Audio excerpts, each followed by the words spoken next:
Now open your search bar and type CMD and double click on this and run administration. So click yes.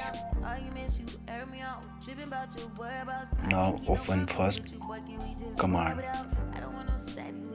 on the CMD, ipconfig/release.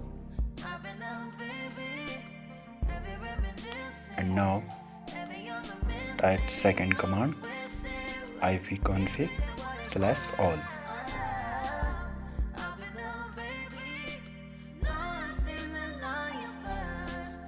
The third one command, ipconfig/flush_DNS.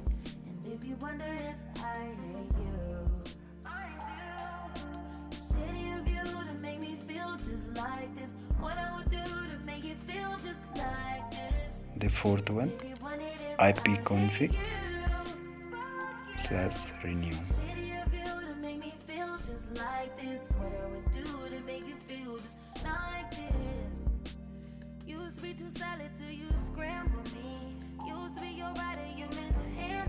And next, netshint set DNS.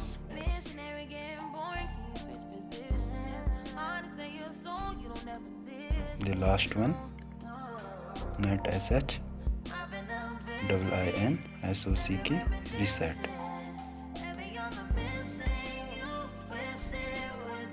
Now done. Now restart your device, then your problem will be fixed.